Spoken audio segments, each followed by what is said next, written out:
સુરતમાં યોજાયેલી લાઇકોન Gujarat state chapter 2026 કોન્ફરન્સમાં હૃદયરોગ અને હાર્ટ એટેકથી થતા મૃત્યુદરને ઘટાડવા અંગે તબીબી નિષ્ણાતોએ ચર્ચા કરી.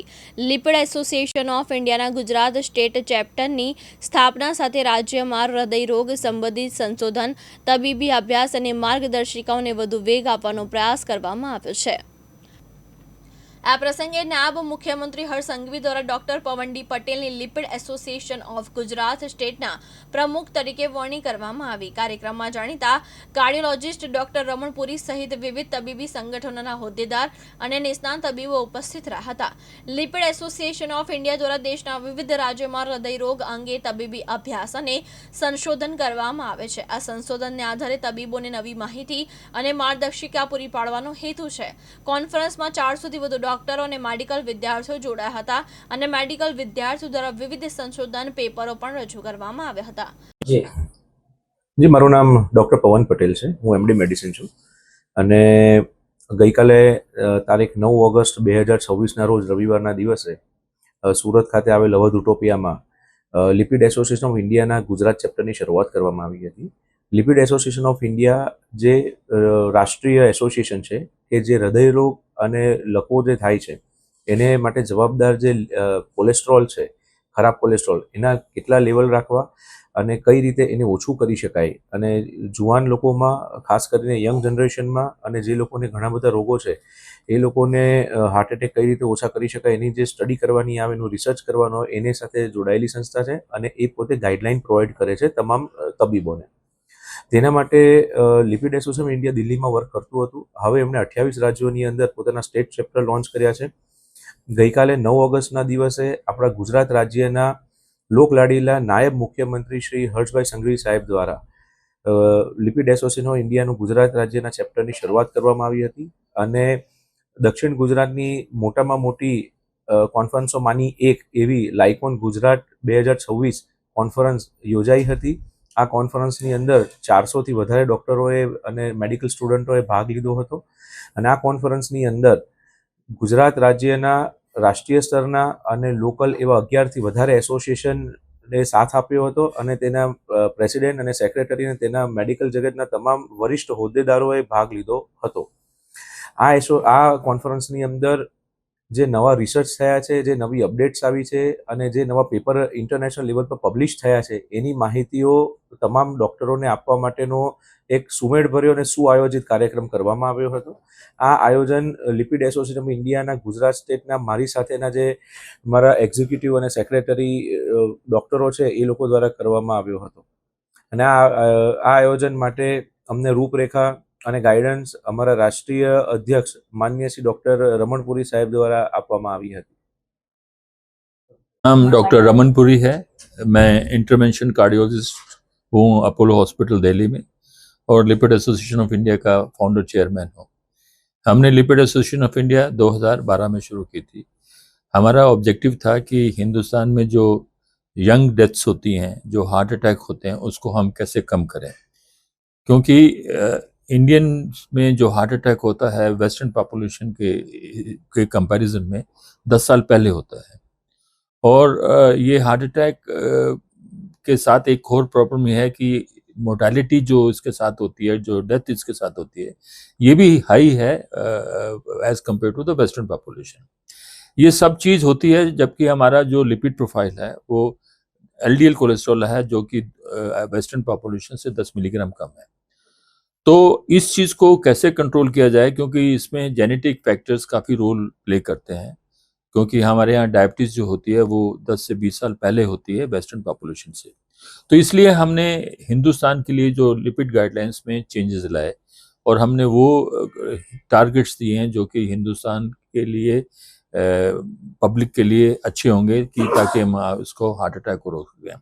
अब मैं कुछ इन्फॉर्मेशन आपको देना चाहता हूँ कि इसको आप सब लोगों की इसलिए ज़रूरत है क्योंकि हर आदमी को और बच्चे को अपना 18 से 20 साल की उम्र में लिपिड प्रोफाइल करा लेना चाहिए, क्योंकि लिपिड प्रोफाइल में हमको एक एलडीएल कोलेस्ट्रॉल होता है और एक लिपोप्रोटीन होता है। अगर ये हाई होते हैं तो इससे हार्ट अटैक होने की संभावना बहुत ज़्यादा होती है। अगर हम इसको जल्दी पकड़ लें तो हम आगे जाके हार्ट अटैक होने को हम रोक सकते हैं। ये सबसे इम्पोर्टेंट है। दूसरा ये है कि सिगरेट है जो कि बहुत खतरनाक है, तंबाकू है जो बहुत खतरनाक है, जंक फूड है जो हमारे लिए अच्छा नहीं है। इन सब चीज़ों का भी परहेज़ करना हमारे लिए बहुत ज़रूरी है। रेगुलर एक्सरसाइज 40 से 45 मिनट अगर आप 5 किलोमीटर रोज़ चलते हैं तो वो बहुत अच्छी है। और साथ में अगर डाइट में अगर ऑयल की कंजम्पशंस हो उसको रिस्ट्रिक्ट करना चाहिए। हमारा मकसद ये है कि हम डाइट में बहुत ज़्यादा रिस्ट्रिक्शन इम्पोज नहीं करते हैं। हर जो चीज़ आप लीजिए मॉडरेशन में लीजिए, एक्सेस में मत लीजिए और अपना लिपिड प्रोफाइल रेगुलर चेकअप कराते रहिए। उसके साथ अपने ब्लड शुगर भी कराइए, ब्लड प्रेशर भी कराइए, क्योंकि ये सब चीज़ें मिलके आपस में हार्ट अटैक का इंसिडेंस बहुत ज़्यादा करती हैं। यही हमारा ऑब्जेक्टिव है। इसके लिए हमने LAI गुजरात स्टेट चैप्टर शुरू किया जिसके प्रेसिडेंट डॉक्टर पवन हैं एंड उसके लिए हमने कल कॉन्फ्रेंस भी की थी जिसमें काफ़ी अच्छी अटेंडेंस थी। और ऐसे ही हमने 23 स्टेट चैप्टर्स में बनाए हैं ताकि ये मैसेज हम हिंदुस्तान के हर कोने में दे सकें। सर उसके कोई सिम्टम्स होते हैं जो मालूम पड़ता होगा आपको डायबिटीज है या हमारा कोलेस्ट्रॉल बढ़ गया है, सिम्टम कुछ आते हैं सामने? जब तक सिम्टम्स आते हैं तब तक काफ़ी देर हो चुकी होती है।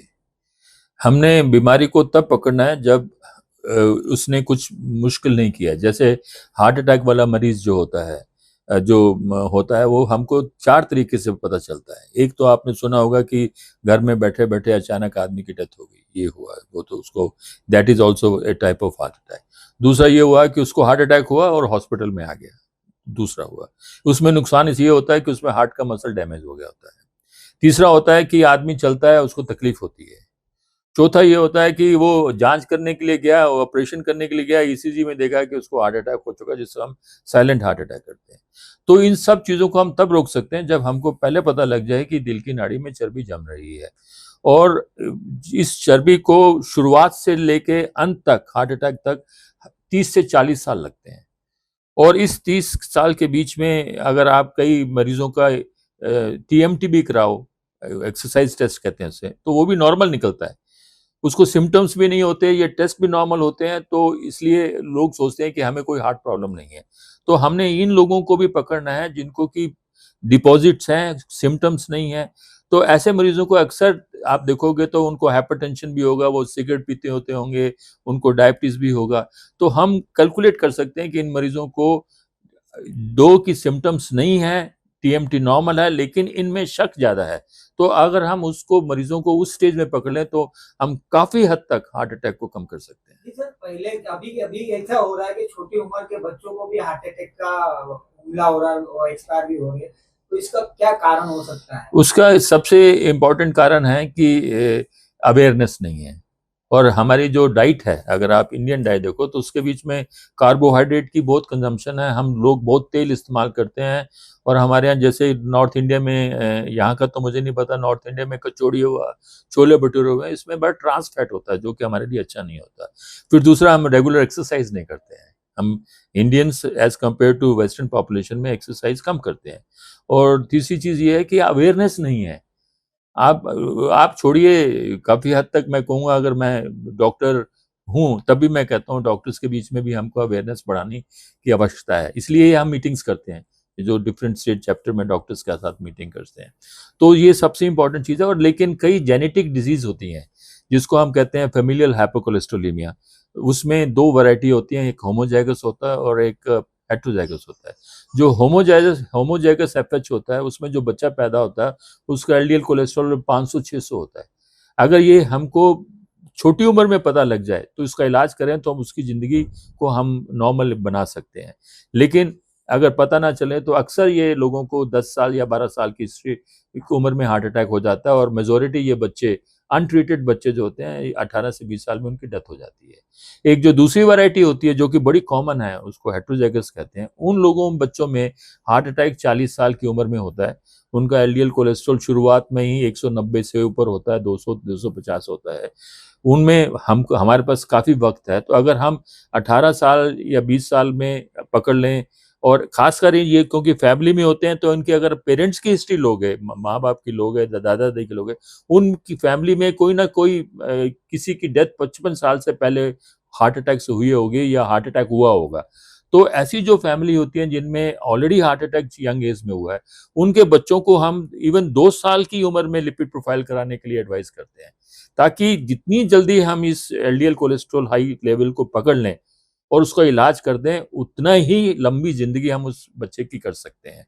तो हमारा ऑब्जेक्टिव है कि अगर आपका एलडीएल कोलेस्ट्रॉल बढ़ा हुआ है, एलडीएल कोलेस्ट्रॉल को हम बैड कोलेस्ट्रॉल भी कहते हैं, अगर वो बढ़ा हुआ है, उसको जितनी जल्दी पकड़ें और पकड़ के उसका इलाज करें। इलाज डाइट से भी होता है, लाइफ़स्टाइल से भी होता है, दवाइयों से भी होता है, डिफरेंट टाइप की दवाइयाँ, अगर जो डॉक्टर आपको ट्रीट कर रहा है, वो डिसाइड करेगा, तो ये होगा। अब इसके लिए हमने एक कैलकुलेटर लॉन्च कर रहे हैं, हो सकता है कि 5 सितंबर को हम कैलकुलेटर लॉन्च कर देंगे पब्लिक के लिए, हो सकता है, अभी उसके लिए मैं आपको फाइनल नहीं कर सकता। उससे आप हर इंसान अपना रिस्क कैलकुलेट कर सकता है और ये कैलकुलेटर उसको ये बता देगा, जो भी आप इन्फॉर्मेशन डालेंगे, अगर आपने इन्फॉर्मेशन ठीक नहीं डाली तो वो गलत रिपोर्ट देगा, क्योंकि आप वो तो इन्फॉर्मेशन भी देगा, वो आपको ये भी बता देगा कि आपका एलडीएल कोलेस्ट्रॉल कितना होना चाहिए और आपको रीज़न भी बता देगा कि आपको इतना कम क्यों होना चाहिए। ये सब कुछ वो आपको इन्फॉर्मेशन देगा। मेरे हिसाब से अगर जैसे ही ये कैलकुलेटर हम लॉन्च कर देंगे पब्लिक के लिए, तो ये बड़ा हेल्पफुल होगा और आपके जितने क्वेश्चंस हैं, उसका आंसर ये रिस्क कैलकुलेटर दे देगा। जी सर, जिसने अभी तक डायबिटीज हो गया है, जिसको कोलेस्ट्रॉल हो चुका है, तो वो लोग जो दवाई है खाते हैं, अमुक समय तक खाते फिर बाद में बंद कर देते हैं, वैसे दर्दियों को क्या बोलना चाहोगे आप? बिल्कुल नहीं, जैसे डायबिटीज़ का इलाज ज़िंदगी भर होता है, इसी तरह हाई एलडीएल कोलेस्ट्रॉल का और हाई एलपीए का इलाज भी ज़िंदगी भर रहेगा। दवाई की डोज़ में वेरिएशन होता है, वो अब ब्लड प्रेशर की दवाई में भी वेरिएशन होता है, डायबिटीज़ उसमें भी होता है, इसमें भी वेरिएशन हो सकता है, लेकिन दवाई बंद करना एक सबसे बड़ा गलत डिसीज़न होता है मरीज़ का, ये सोच के कि मैं बिल्कुल ठीक हूँ। आपने दवाई खाई, उसका एलडीएल कोलेस्ट्रॉल कम हुआ, तो वो कहेगा मेरा कम हो गया, मैं दवाई क्यों खाऊँ? उसको ये नहीं पता है कि 24 से 48 घंटे में एलडीएल कोलेस्ट्रॉल फिर बढ़ जाएगा। तो इसलिए मेरी राय ये है कि पहले तो बात है कि आप मेडिकल सुपरविज़न में रहें, जो डॉक्टर्स की एडवाइस ज़रूर मानिए, लेकिन दवाई को बंद नहीं करना चाहिए, क्योंकि दवाई बंद करने से उस मरीज़ का रिस्क उतना ही हो जाएगा जितना दवाई खाने से पहले था। ठीक है। मुकेश गुरव, दिव्यांग न्यूज़, सूरत।